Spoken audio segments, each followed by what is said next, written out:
আপনার কাছে আমার প্রশ্ন হল মুসলিম পেশাজীবী নারীদের ভূমিকা নিয়ে। তারাও নারী ও পুরুষকে সমান মনে করে না। নারীরা নেতা হতে পারে, নারীরা বাইরে কাজ করতে পারে। পৃথিবীতে কারা বেশি মোটরসাইকেল চালায়, নারীরা নাকি পুরুষরা?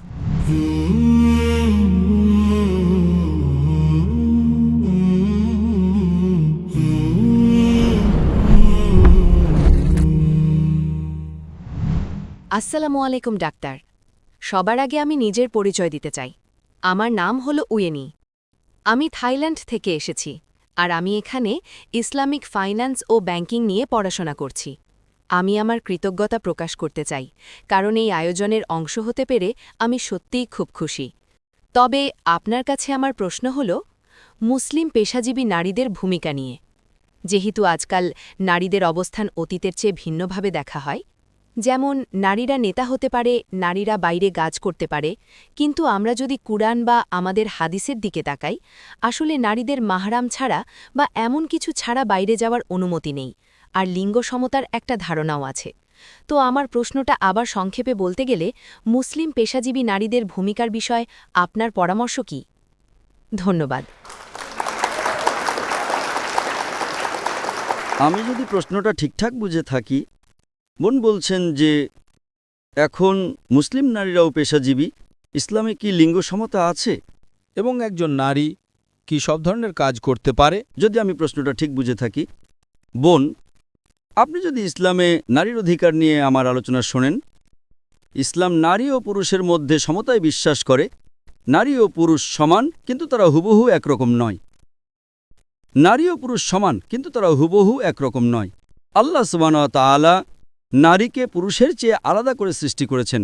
শারীরিক দিক থেকে তারা আলাদা, শারীরিকভাবে তারা আলাদা, মানসিকভাবে তারা আলাদা, প্রত্যেকের আলাদা ভূমিকা রয়েছে। আমি তো আর বলতে পারি না আমি তো নারীর সমান, তাই আমি মা হতে চাই। আমি কি মা হতে পারবো? পারবো না। একজন নারী, সে একজন মা। আল্লাহ শারীরিক দিক থেকে একজন নারীকে তৈরি করেছেন। একজন পুরুষের চেয়ে তার আরও ভালো মা হওয়ার কথা। একজন নারী একজন পুরুষের চেয়ে শিশুর বেশি ভালো যত্ন নিতে পারে। পশ্চিমা বিশ্বে আমরা দেখি নারীরা কাজে যাচ্ছে আর বাবা বাচ্চাদের দেখাশোনা করছে। একদম উলটপালট পৃথিবী।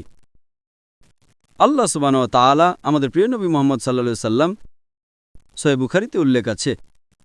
এই হাদিসটা বলার আগে আমি একটু সংক্ষেপে বলতে চাই যে সামগ্রিকভাবে নারী ও পুরুষ সমান, তবে তারা হুবহু একরকম নয়। আর আমি একটা উদাহরণ দিতে চাই। ধরুন কোনো একটা পরীক্ষায় অনেক শিক্ষার্থী পরীক্ষা দিচ্ছে, তাদের মধ্যে দুজন তারা প্রথম হলো। শিক্ষার্থী এ, সে ১০০-র মধ্যে ৮০ পেল। শিক্ষার্থী বিও ১০০-র মধ্যে ৮০ পেল। সেখানে ১০টা প্রশ্ন আছে, প্রতিটিতে ১০ নম্বর করে। আপনি যদি উত্তরপত্র বিশ্লেষণ করেন, ১ নম্বর উত্তরে শিক্ষার্থী এ ১০-এর মধ্যে ৯ পেয়েছে, শিক্ষার্থী বি ১০-এর মধ্যে ৭ পেয়েছে। তো ১ নম্বর উত্তরে শিক্ষার্থী বি এর চেয়ে শিক্ষার্থী এ এগিয়ে আছে। ২ নম্বর উত্তরে বি ১০-এর মধ্যে ৯ পায়, শিক্ষার্থী এ ১০-এর মধ্যে ৭ পায়। তো ২ নম্বর উত্তরে এ এর চেয়ে বি শিক্ষার্থী এগিয়ে আছে। বাকি ৮টি প্রশ্নে তারা দুজনই ১০-এর মধ্যে ৮ করে পায়। আপনি যদি যোগ করেন, দুজনই ১০০-র মধ্যে ৮০ পায়। তারা সমান। কিন্তু ১ নম্বর প্রশ্নের উত্তরে শিক্ষার্থী এ কিছুটা সুবিধাজনক অবস্থানে আছে। ২ নম্বর প্রশ্নের উত্তরে শিক্ষার্থী বি কিছুটা সুবিধাজনক অবস্থানে আছে। একইভাবে নারী ও পুরুষ সামগ্রিকভাবে সমান। কিছু ক্ষেত্রে তারা হুবহু এক, সব ক্ষেত্রে নয়। তারা জৈবিকভাবে আলাদা, শারীরিকভাবে আলাদা, মানসিকভাবে আলাদা। তাই মন আর জৈবিক স্বভাবের উপর নির্ভর করে তাদের ভূমিকা ভিন্ন হয়। কিছু কাজ দুজনেই করতে পারে, বেশিরভাগ কাজ দুজনেই করতে পারে। কিছু কাজ শুধু নারীরাই করতে পারে, পুরুষরা পারে না। কিছু কাজ শুধু পুরুষরাই করতে পারে, নারীরা পারে না। তাই প্রেক্ষাপটের উপর ভিত্তি করে এগুলো ভাগ করে দেওয়া হয়েছে। সামগ্রিকভাবে তারা সমান। উদাহরণস্বরূপ, যদি আমার বাড়িতে কোনো ডাকাত ঢুকে, জানেন আমি তো আর আমার স্ত্রীকে বলবো না যে নারী ও পুরুষ সমান, যাও গিয়ে লড়াই করো। আমি আমার মেয়েকেও বলবো না যাও লড়াই করো, নারী আর পুরুষ তো সমান। কারণ আল্লাহ কোরআনে সূরা নিসার ৪ নম্বর অধ্যায়ের ৩৪ নম্বর আয়াতে বলেছেন যে পুরুষরা হলো নারীদের রক্ষাকারী।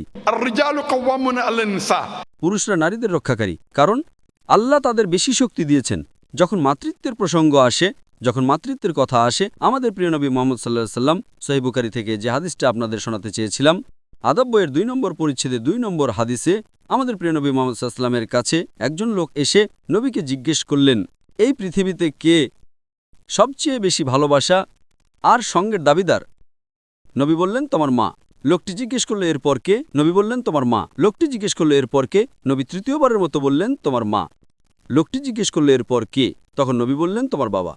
তার মানে ভালোবাসা আর সাহচর্যের 75% মায়ের কাছে যায়, 25% বাবার কাছে যায়। তার মানে মা গোল্ড মেডেল পান, তিনি সিলভার মেডেল পান, আবার তৃতীয় পুরস্কারও পান। বাবাকে কেবল একটা সান্ত্বনা পুরস্কার নিয়েই সন্তুষ্ট থাকতে হয়। আমি বলতে পারি না যে এসব কি আমি মা হতে চাই।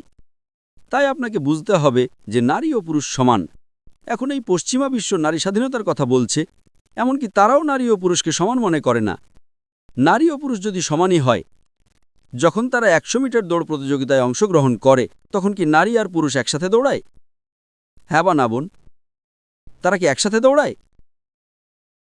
যখন তারা অলিম্পিকে 100 মিটার দৌড় প্রতিযোগিতায় অংশগ্রহণ করে, নারী আর পুরুষকে 100 মিটার একসাথে দৌড়ায়? না। কেন? তারা সমান হলে তো তাদের একসাথে দৌড়ানো উচিত। কারণ পশ্চিমা বিশ্ব জানে শারীরিক কার্যকলাপে নারী ও পুরুষ আলাদা, তারা আলাদাভাবে দৌড়ায়। আপনি যদি একসাথে দৌড়ান তবে এটা ঠিক নয়, এটা অসমতা। আপনি কি বুঝতে পারছেন? কিন্তু যখন আপনি আপনার কলেজে পরীক্ষা দিতে বসেন, আপনারা কি একসাথে বসেন না? একই প্রশ্নপত্র, তো অনেক সময় এটা সমান, কিন্তু কখনো কখনো শারীরবৃত্তীয়ভাবে আপনি বলতে পারেন না যে আমরা একসাথে 100 মিটার দৌড় প্রতিযোগিতা করব। ফুটবল, এটা আলাদা, পুরুষ আলাদা, নারী আলাদা। তাই আপনাকে যেটা বুঝতে হবে তা হলো পশ্চিমা বিশ্ব এতে বিশ্বাস করে, কিন্তু তারা নারী স্বাধীনতার নামে মিথ্যা কথা ছড়াচ্ছে। নারী স্বাধীনতার আড়ালে তারা আমাদের বোনদের, আমাদের মায়েদের ছোট করছে। তারা এটা আর কিছু না। নারী স্বাধীনতা নিয়ে পশ্চিমাদের কথাগুলো আসলে নারীর শরীরের শোষণের একটা ছদ্মবেশী রূপ, আর তাদের আত্মার অবনতি ছাড়া আর কিছুই নয়। নারী স্বাধীনতা নিয়ে পশ্চিমাদের কথাগুলোর আসল রূপ হলো তারা আমাদের মেয়েদের বিক্রি করছে আর বানাচ্ছে। শিল্প আর সংস্কৃতির নামে তারা আমাদের মা আর বোনদের ব্যবহার করছে। জানেন, আপনাদের বিজ্ঞাপন আছে। আপনি যদি কোনো মোটরসাইকেলের বিজ্ঞাপন দেখেন, পৃথিবীতে কারা বেশি মোটরসাইকেল চালায়, নারীরা নাকি পুরুষরা? কারা বেশি চালায়? পুরুষরা। অবধারিতভাবে আপনি মোটরসাইকেলের বিজ্ঞাপনে একজন নারীকে দেখতে পাবেন। কেন? আকর্ষণ করার জন্য। পুরুষরা চালাচ্ছে, তাহলে আপনি নারীকে দেখাচ্ছেন কেন? কেন? তারা আমাদের মায়ের আর মেয়েদের ব্যবহার করছে আর তাদের বিক্রি করছে। আমাকে খুব বিখ্যাত একটা বিজ্ঞাপনের কথা বলা হয়েছিল, BMW। আমি নিজে দেখিনি, একজন লোক আমাকে খুব বিখ্যাত BMW বিজ্ঞাপনের কথা বলেছিল। বিজ্ঞাপনের সামনে একটা মেয়ে বিকিনি পরে দাঁড়িয়ে আছে, আর বিজ্ঞাপনে বলা হচ্ছে এখনই তাকে টেস্ট ড্রাইভ করুন। কাকে? মেয়েটিকে নাকি গাড়িটিকে? তারা কি করছে? তারা আমাদের মেয়েদের বিক্রি করছে, তারা আমাদের মায়েদের বিক্রি করছে, আর নারীর অধিকারের কথা বলছে। আপনাকে খুব সতর্ক থাকতে হবে। আল্লাহ সুবহানাহু ওয়া তাআলা ইসলামে নারী ও পুরুষকে সমান অধিকার দিয়েছেন, কিন্তু তারা হুবহু একরকম নয়। তাদের শারীরবৃত্তীয় স্বভাব, মানসিক স্বভাবের উপর নির্ভর করে অনেক সময় তাদের একই ভূমিকা থাকে, অনেক সময় তাদের আলাদা ভূমিকা থাকে। আশা করি উত্তর পেয়েছেন বোন। ধন্যবাদ।